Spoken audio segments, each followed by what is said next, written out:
besties, welcome to or welcome back to the channel. If you guys are seeing my face for the first time, hi, my name is Maya and I like to talk about books here on the internet. Welcome officially to the double digits of Bookmas, Bookmas Day 10.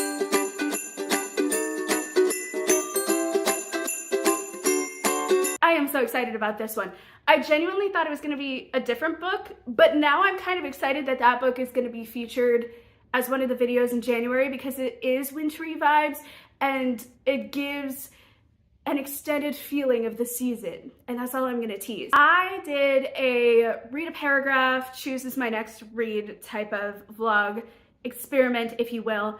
Well, it wasn't a vlog. Let me take that back. It was an experiment because I am a mood reader. I like to just go with the flow with my books. But also going with the flow means there is zero structure, and when there is zero structure, it tends to make me want to read less. So I decided, okay, here are the 3 books that you're going to read. You're going to read the first paragraphs of each one, and whichever one you vibe with, you pick. And I picked the Christkindl's Gift by Kathleen Morgan. And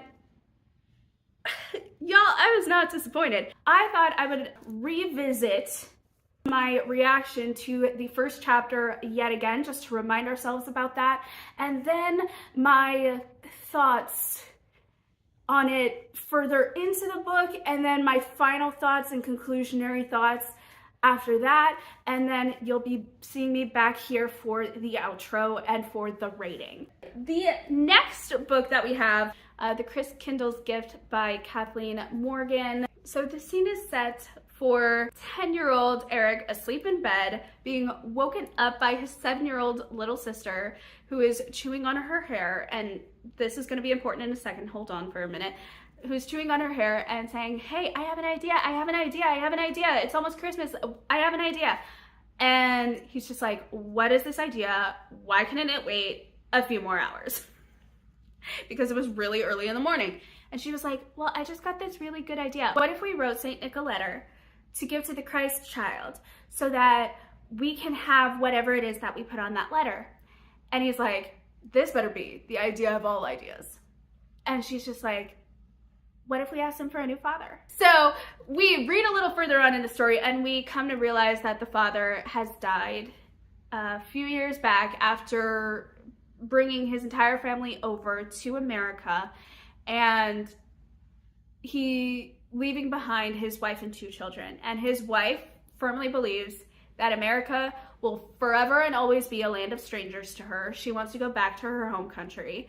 The grandfather who lives there now, near them, is saying, so you're just gonna spoil whatever his life's work was, your husband's life's work was, to bring you guys over there to the land of opportunity. Just give it some time, give it a try, give it a chance. And with those words, she stays, and her 2 children have suffered greatly because of the loss of their father, and the loss happened because one night he decided to just open his home out of the kindness of his heart to 2 people who he thought needed help, and they robbed him. And apparently it doesn't give us the details of how it ended, but we know how it ended, with his bloodied body in the arms of his wife. So ever since then, the children have been traumatized by this event. The youngest child, Rosa, has reverted back to old habits. Childish habits is what they call it, but like sucking on the hair.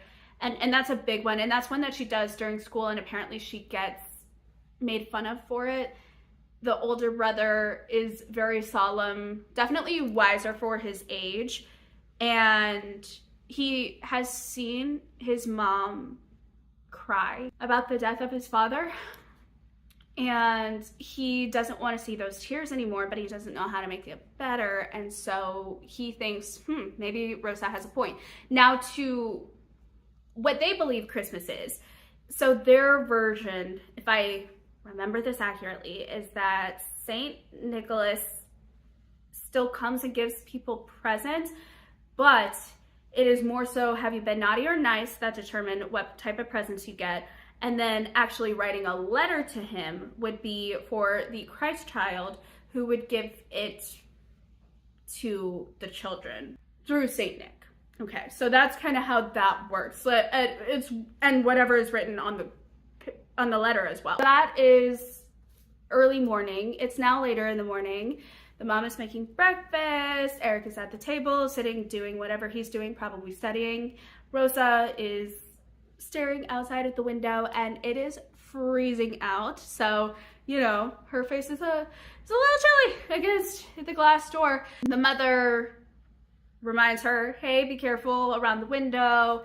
And then she kind of goes into this state of reminiscing, which is how we find out about the father and what happened to him, about the dynamic with the grandfather, about, you know, her decision to stay and to make a better life for her children, Rosa and Eric, who are still young and in like elementary school years. And she gets so lost in thought that Eric kind of pulls her out, and then Rosa starts talking to hopefully make her smile and mentions writing a letter to Saint Nick. And the mom is confused because she's like, even when we were back in our home country, they didn't write a letter. So what is going on here? And immediately, just like the faces of nervous children who have been caught out, they're just like, oh no, eyes wide, faces pale, slack jawed, like, we need to save them. And the mom is like, you know what? They've never done this before, but they seem to really like the idea of whatever it is that they have come up with. So I am just going to allow them to do whatever, have their little secret for now. That's kind of where that chapter ends. And yes, this is definitely heavier. I mean, granted, both are heavy. I don't have much to say or I might go into tears. We've already had the first paragraph, and already I am seeing mistakes in the way that I worded things. Now, granted, I didn't have full context, so I can't blame myself. However, I now have context, so now I can better explain what is happening in the story. This story has a few characters here. We have Anna, who is the mother, the matriarch of the family, if you will. We have Anton, the grandfather, who lives with them. I said he like lived near them, but no, he lives with them. And we have Carl, the deceased husband. We have Eric, the 10-year-old little boy of Anna, her son, and Rosa, the 7-year-old girl, who is Anna's daughter. And then we're going to be introduced to Ian later on, but first let's start with the initial cast of characters. So I kind of explained the setup in the first chapter because that is truly the setup of the story. You know, the children want to write a letter to St. Nicholas to give to the Christ child because they know that whatever is written on that letter specifically will be given to them on Christmas Day. I'm not entirely sure when they get the gift, but it will happen for them. And so they want to write a letter to St. Nick asking for a new father for their mother. And well, a new father for them, a husband for their mom. You get it. They're keeping it secret and on the low and everything, but that is kind of the context for what is about to happen next. Anna is going through it with the loss of her husband, and I just realized I had said it seemed like it was a couple years ago when the husband died. No, it was, I believe 18 months, so about a year and some change. It wasn't a couple of years. So these kids truly understood what was going on. Like, they invited strangers into their house, they got robbed, and the next thing that happened was during the robbery there was a fight that ensued and the husband got killed. That is the setup. So that makes it even more heartbreaking because, well, it's heartbreaking regardless. I think it's easier for the kids if they don't remember that, but they're old enough to remember that. And so that is why there's some traumatic age regressive behaviors in the little girl, and why there is almost an age upgrade in the boy. And specifically because, you know, there is no longer a father figure in the house, and he is watching his grandfather slowly decline because of age. His mom can't really do everything, and so it's on his shoulders. And even though he is a 10-year-old, he wants to take on that responsibility because no one else is there to do it, and he loves his family, so he's going to step up to the plate and do it. But he shouldn't have to, right? He's 10. There are some things that, 10-year-olds literally can't do, no matter how strong, how energetic, how youthful they are. There are just some things that they can't do, right? So this is kind of the family life and dynamic that is working for them. And a little bit more context on the family as a whole. Carl, the deceased husband, had the vision of bringing them to America, bringing them to a big plot of land and building kind of a farm life from the ground up. And he bought the property, and they were getting ready to make strides to like have that life, but then his life was cut off way too short, and so the wife and the kids now have to bear the burden of that land, including but not limited to the harsh weather conditions of winter. And the grandmother has passed, so the grandfather lives with them, and it's just a whole interesting situation there. Then we add a new character to the cast, and his name is Ian, and he was found on the road by the grandfather after he was making his way up from the town, found on the road with a bullet in him. And so he, out of the kindness of his heart, takes this man up to the house and tells his daughter-in-law, hey, daughter-in-law, we need to help this man. Now, mind you, it was because of the kindness of her husband and letting strangers into their house that led to his demise. She very much has that fear, and specifically for the fact that this man is huge. Very strong, very capable of doing anything, overpowering them. The grandfather is a pacifist, so he's not gonna fight back. The only other male is a 10-year-old boy, easily overpowered by a man. She would easily be overpowered by this man, even if she went kicking and screaming. And then her 7-year-old daughter, who would easily, again, be overpowered. So these thoughts are going through her head, and she literally tells her father-in-law, yeah, okay, if this is something that you insist on, he's going to be tied to the bed. Now listen, I'm only laughing because the imagery is just, it's humorous just by itself. The context surrounding it is very serious, and she has a serious fear of men and what they can do, specifically of strangers. And remember, she called America the land of strangers. This will never be her home. Her home is Germany, which I can now clarify. Her homeland is Germany, and so she wants to go back there, right? So, that already doesn't bode well for him. But then he is a man, and he is just physique-wise capable of overpowering. So a lot of fears are going on right now. And so she's like, if I am going to give him this kindness, you have to follow the rule of he needs to be tied to the bed. And the father is just like, or the father-in-law is just like, I'm not doing it. She's like, you think that you not doing it is not going to sway me from doing it? Think again. Ties this man to the bed. He is unconscious, can't do anything, ties him to the bed. I'm sorry. This is a type of laughter. I can't even claim it's nervous laughter because it's not nervous. It's just more like, without context, it is humorous. With context, you're just like, it's humorous, but also at the same time, I understand the severity and I sympathize with the severity underneath. So the range of emotions going on in my head here, right? So anyways, he comes to, and he sees her, and he thinks he's in heaven. He thinks he's died. He's seeing an angel, and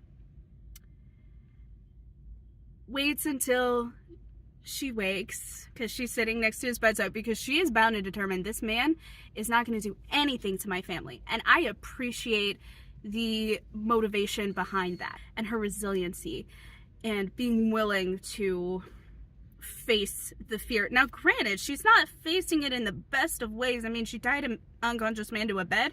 However, we all deal with different problems in different ways, right? So we can't judge her for things that we don't know what we would do in that situation, okay? And you can't blame her, because in the book, you see her hesitancy of even helping this man in the first place. And she's just like, I know this is my Christian duty. He's a fellow man. It's not on him what happened to my husband, but also I am human, and this is why I think the way that I think. And I'm just like, you know, I can't even blame you. Like, I appreciate the honesty.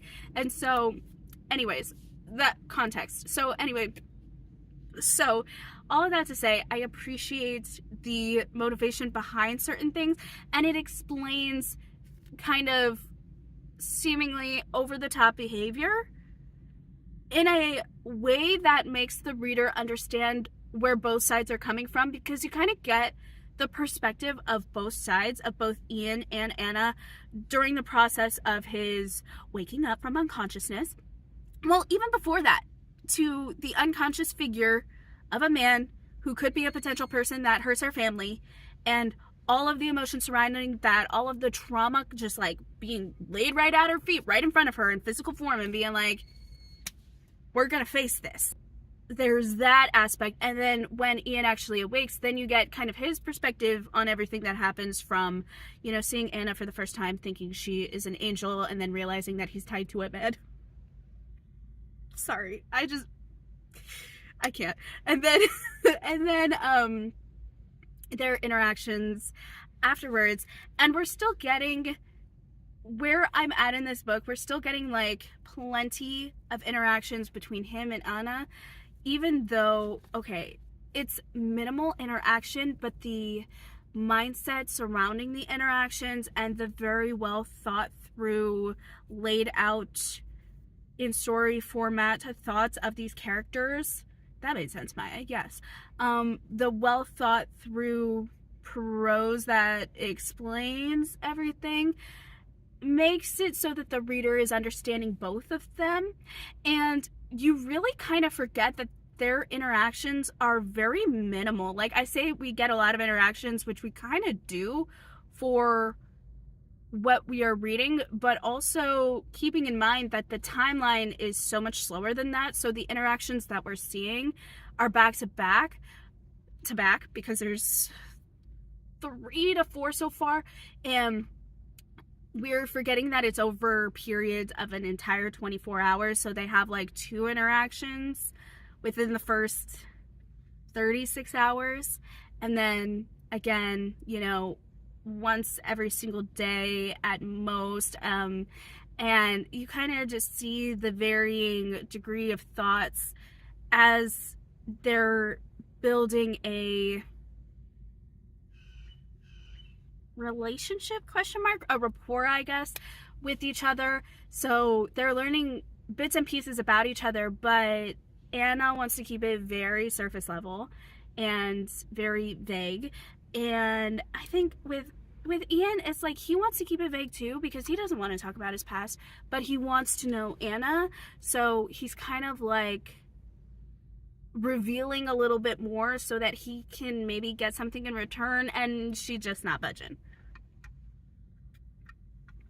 Now, the grandfather, on the other hand, did budge, because the grandfather is kind of annoyed with his daughter-in-law. He's just like, why are you behaving this way? I mean, this seems extreme even for you, because I lost a son as well, but I'm not treating him this way. And what we learn is that Anna has a secret, and we don't know the secret officially, but apparently there's just been a long line of men before her husband and father-in-law that just were, I guess in her eyes, scum of the earth. So that makes me, and there was some wordings in there that made me think that her childhood may have been filled with a little bit of this word on the screen: manipulation, verbal and emotional, and maybe some other things, because the way that she describes certain events and then the other aspects of her life, it makes me think that there may have been an instance of running away from something and then just finding her husband and just getting everything that she ever wanted. So she's scared, she's nervous, and on top of adding to all of that, the man is now making her feel things since her husband's death that no other man has. And she feels guilty, and she feels shame, and she feels like it is a temptation sent from Satan. And so she's praying to God, like, Lord, if this is not your will, send this man away, please. That way I can just focus on you and me and not be tempted and just do what is best for my family. Because at the end of the day, that's all she wants. What is best for her family. That's why she stayed in America, to do what is best for her children. So her father-in-law is seeing her behavior and is like, this is over the top. Let me at least explain to the man what is going on in very vague terms without like exposing everything, because I feel like he will have more grace of the situation and of her behavior and of her attitude, and I can just work with everyone from there. In the most broad terms, that her husband is not returning, something happened, he's no longer here, and that is why she is so wary of strangers. And that leaves Ian to only guess at what could happen. But he, being a nice man, is just like, get me out of here now then. Because I don't want to be that, I don't want to unnecessarily give her stress that she just doesn't need right now. And the father-in-law is like, well, where are you going to go? You can't live off of the charity of strangers here because there is no charity here. So what you going to do?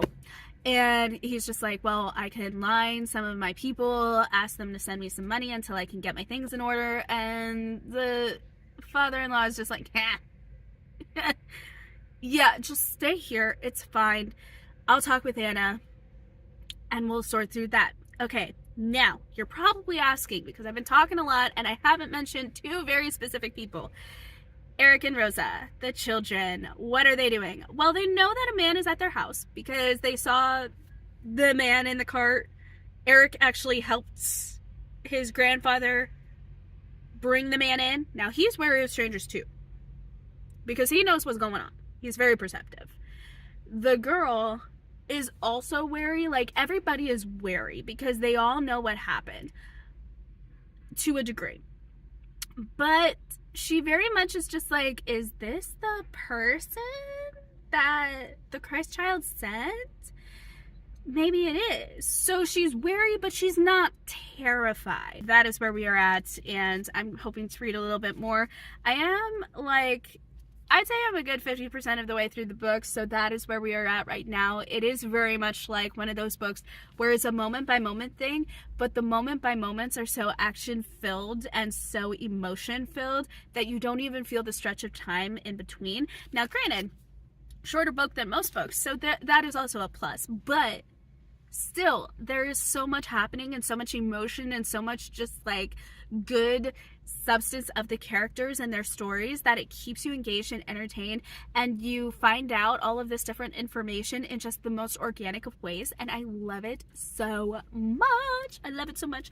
Cannot wait to read a little bit more, so I am going to head into work and hopefully read a little bit more and talk to you guys a little bit more on my break. This is the last and final update. As I'm reading this, like literally, I had the first paragraph experiment, right? And then I updated you guys yesterday and I was like, I'm halfway through the book. This is what I got so far. And now I'm here to tell you I finished the book and this is what I got so far. So I think last time I mentioned, I was kind of talking about the interactions between Anna and Ian and how there was a little tension going on there, and like Anna had a secret but she didn't want to reveal that to anybody, so because of her secret she is acting the way that she is acting to protect her family, almost to an extreme, even though it's understandable, right? Because her husband was killed by robbers pretending to be just like poor, innocent, needy strangers. Like, not needy in the sense of like they had a need and her husband wanted to meet it, so brought them into his home. Turns out they were there for nefarious purposes and his life got taken because of it. and that decision. And so Anna feels as though that was her just and due punishment because of the life that she had, because of that secret that she has just been holding on to, and has never, by the way, told her now deceased husband or her father-in-law at all. And it's understandable now, because I was hinting at, like, the ways that she behaved made me think there was some more nefarious men in her life leading up to that point. Further on, we get that story, but also we get Ian's perspective, and he's hiding something from his past as well. And we slowly start to unravel that. And as they're both unraveling their past to each other and finding a way to forgive themselves in each other, they are confronting varying degrees of thought. And as they're kind of experiencing these new thoughts, they're coming to realizations about their state, both physical and mental and emotional and all of that, in regards to, like, their relationships with God, with themselves, with the people in their past, with the people who are right here currently in front of them, with each other. The way that this author takes delicate, hard life scenarios and creates a good conversation piece between the characters on these darker themes, bringing in kind of like this overhead religious aspect to it, and the way that that is handled is so good. He's interacting with the kids, he's doing housework. At some point, even the grandfather has a unfortunate accident, meaning that Ian has to stay a little bit longer to help with chores because the grandfather can't. The little boy, for all he's trying, sometimes just can't do things, like, because again, he's a 10-year-old kid. There are just some things that 10-year-olds physically just cannot do. With all of the youthful energy and vibrancy of life and everything like that, you still, can't do certain things. That is when more interactions happen and all of the things that I just previously described, right? Well, one day, the kids go out to play, and they're just, being kids, having fun. They're kicking around a ball. The ball goes onto a lake. Now, this is winter months. However, it has recently gotten a little hotter, so the ice is a little bit thinner and can't support weight. See where I'm getting, right? Now, the little girl wants to go and get the ball. The brother, at first, is a little hesitant. Then he's like, okay, go get the ball. But the ice cracks and a hole forms. Now, from what I gathered, she can't swim, but there's just a survival instinct that you kind of have when you are in a body of water, where you tread water a little bit, so you flap your hands around a little bit to kind of keep pushing you up and above the surface, but you can only do that for so long, especially when you're wearing winter gear. It's thick, right? So that is dragging her down, and there's the weight of that, and then there's just barely being above the surface anyways. And so she's trying to stay above water. The brother wastes no time. The second that he sees that, he's running. He's getting everybody. The mom rushes. Anna rushes to go get her daughter. Ian, quicker than her, jumps down the ladder that he was from and books it to the lake. Meanwhile, Eric doesn't know what to do, because he wants to help his sister, but he knows logically, if my sister created the cracks in the lake and immediately fell, I have no hope of getting to her before that ice cracks. Smart boy. However, he's just I'm sorry, I don't know what, I shouldn't have told her to do that. I'm so sorry. So he's apologizing. He's frantically trying to figure out what to do, where to go. Ian basically crawls to where the little girl is, who now has her last, like, push up above the water, and now she lost the battle of just keeping herself afloat. So she takes her last breath, her head goes down, and it doesn't pop back up again. So the mom is freaking out. Ian is on his hands and knees crawling to get to her, and the ice cracks before he gets to her, but he still manages to, like, swim to where she was and then go down and get her. Meanwhile, the mom is just like, how long has it been? How many seconds?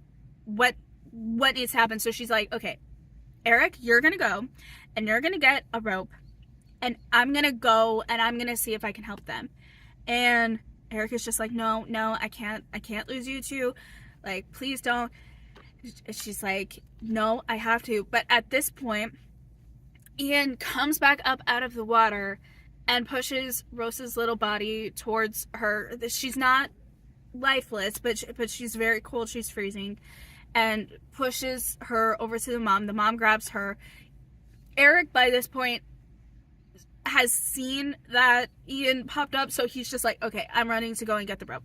Runs to go get the rope. Comes back just in time to be able to, like, give him the rope and, like, pull him back. It was at that moment that she finally admitted she cared. She's trying to figure out what the heck is going on, and she and Ian have a heart-to-heart conversation. They figure out their feelings about each other, and they are starting to be, like, in the honeymoon stages of dating. And it's so cute. They have so many cute interactions and stuff, and it's very, like, it's very domestic, honestly. So here's the sitch. Anna and Ian, go into town to do some things. Ian to write to his family, maybe get some funds. He's not leaving, but, like, the man needs some funds regardless. You know, he lost everything. He needs to get his possessions back, and obviously he's not going to ask Anna to do it. So Anna goes to the store. Ian goes to the post office. They ride into town together. Okay, wait. Reverse that order. They ride into town together. Anna gets dropped off at the store. Ian goes to the post office. Boom. Okay, so when Ian is at the post office, Anna is at the grocery store, and she overhears some men talking. And she hears that there was a group of robbers that did a little heist. And there were 3 of them. And as they were running, one got shot and now needs to be tended to in the mountains on the day that she finds him. So instead of asking him, because she believes she'll be lied to, she decides to take it upon herself to call off dating him and even marrying him, because on the way, I forgot to mention this part, my bad. On the way, he roundaboutly asks her to marry him, which I'm just like, boy, you didn't even get her a ring. What you doing? That wasn't an actual proposal. That was a, if I asked you to marry me, would you marry me type of situation? And she was like, yeah, I'd marry you. That's kind of how that went, but, like, they were both like, oh, that was it. We're engaged, basically. So she calls off the engagement, quote unquote, like, engagement, but, like, not an engagement, whatever. Anywho, calls it off, runs into her room and cries, leaving him to unpack everything, by the way, that she got from the grocery store, and wonder what the heck happened. She's not forthcoming with any answers. The grandfather is just, like, so, like, fed up with the drama at this point. And so he's like, okay, listen, I want you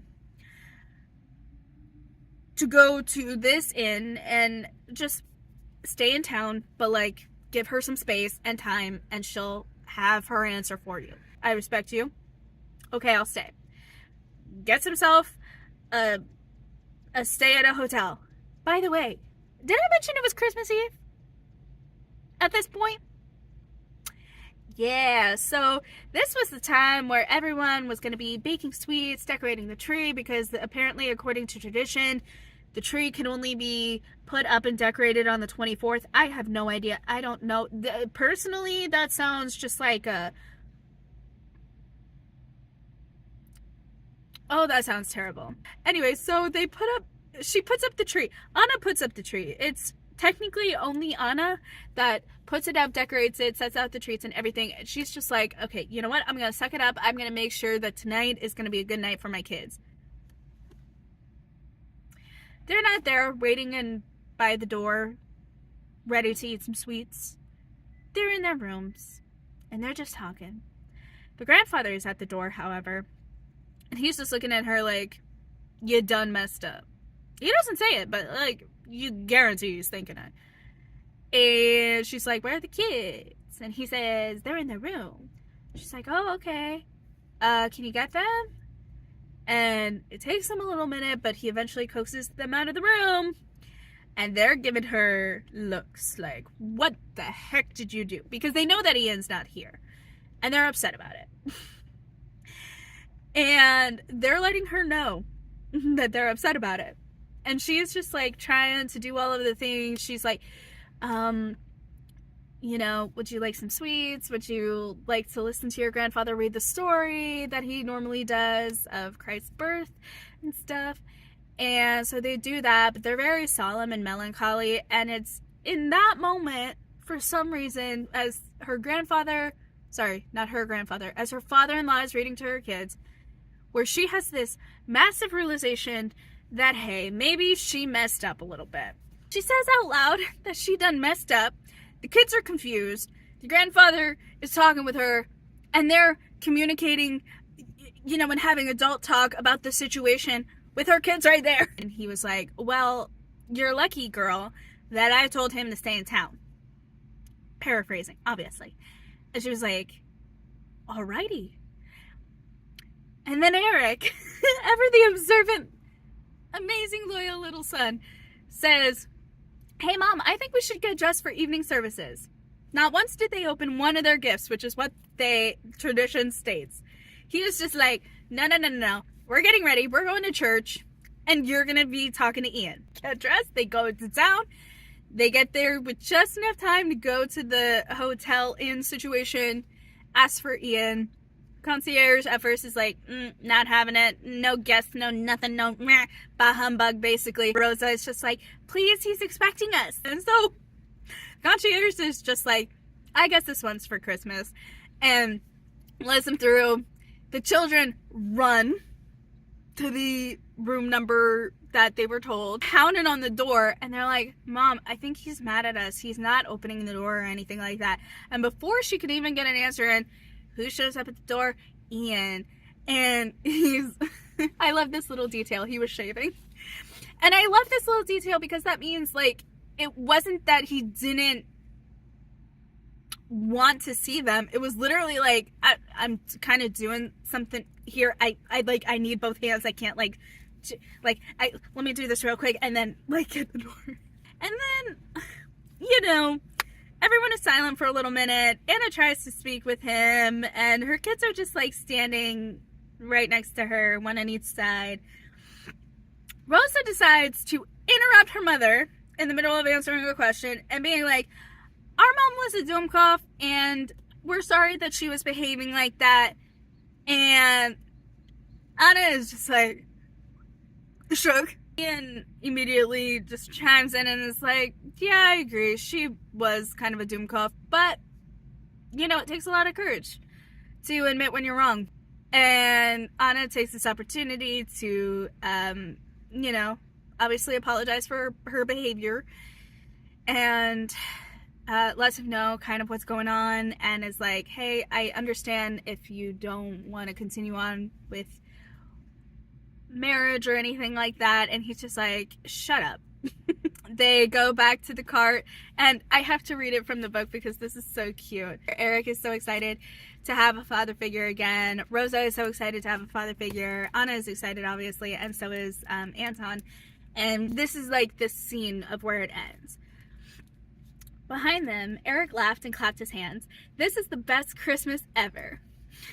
Ja, it sure is, his sister replied, sticking the end of her braid in her mouth, which is the quote-unquote childish behavior that they were like, she regressed to afterwards. And just as we hoped, the Christkindl has given us the best gift of all. Her brother's nose crinkled in puzzlement. And what gift is that? Ugh. Eric, don't be such a dummkopf. On this most blessed of nights, Rosa explained with exaggerated patience, the Christkindl has answered our prayers just as we asked him to. He has sent us a Christmas angel in the gift of a new father. But yeah, that's the book. Let's head to the outro to give my ratings and my final thoughts and all of the thingies. So as you guys can see, I had a lot of thoughts and a lot of things to say on this book, and it was just such a fun time. It was a good experience. I think you guys have already guessed my rating, but I'm still gonna say the rating anyway. It was a 5-star. Like there. I think the biggest selling point for me was just like the writing style. Everything from the exposition, from the internal dialogue to the character building, to the world that we were placed in. And it's not your stereotypical cozy aesthetic Christmassy vibe. It's very, very real, and it highlighted a lot of more of an emotional turmoil. And I think that was like the biggest selling point for me, is just like this writer is so good at the emotionality of these characters and the life events that she took on as part of a storyline. And the storyline itself is hard, it's heartbreaking when you really sit down with it. And I mean, you guys saw, we sat down, we talked it out a little bit, but it didn't even scratch the surface of half the things that I was feeling as I was just reading it, like the organic emotionality of it, the tying of my emotions to these characters in a way that, you know, very few books in their time have actually done. And it just, the author did it so well. It is the writing, but it's the storyline, it's the choices that were made of the characters and their backstory, the way that it was presented so palatable for the audience and the reader and the consumer, whatever you want to call us. It was written tastefully. There was some tact there, and you have to with things like that. I think the storyline was great. I wasn't taken out of it at any point except to actually work, so there was that. So, I mean, I could have probably read it all in one sitting if I got the chance, but I didn't. Therefore, I was able to actually update you guys and create a sort of reading vlog, if you will, or my thoughts on this book. Is probably, this video is entitled My Thoughts on This Book, because truly it was not a reading vlog. It was me reading it and being so in love with it that I had to talk about it, and then reading it again and just finishing it out. Like, I only updated once in between the readings. Twice, actually. Twice if you count the one paragraph, but like that was to choose the read, so I don't know if that counts or not. I guess it counts, so twice. So good. And just the themes of this book of finding family, of overcoming trauma and past, and learning about forgiveness and love and what that truly means and how that looks like in the day-to-day, and not just like that like mushy gushy type of love that we sometimes see in like rom-coms or romance films. And not to say that that isn't a feeling that happens on a surface level for all of us. I'm just saying that, you know, the love that goes deeper, that looks at a person's past who does have quite a past, who has made wrong decisions, who has justified bad behavior, and still looking through that and seeing the person that they are and could be if and when they decide to not wallow in that, but to use that to learn to love and care and give and receive as well, love from themselves and other people. And so, you know, just the themes of this, are amazing. I just absolutely love and adore it. So anyways, I'm very glad I read this story. So thank you guys so much for watching and for being the best bookish bestie that ever was, is, or ever will be. And I will be seeing you guys tomorrow for the next video. Day 11 of Bookmas, y'all. Bye.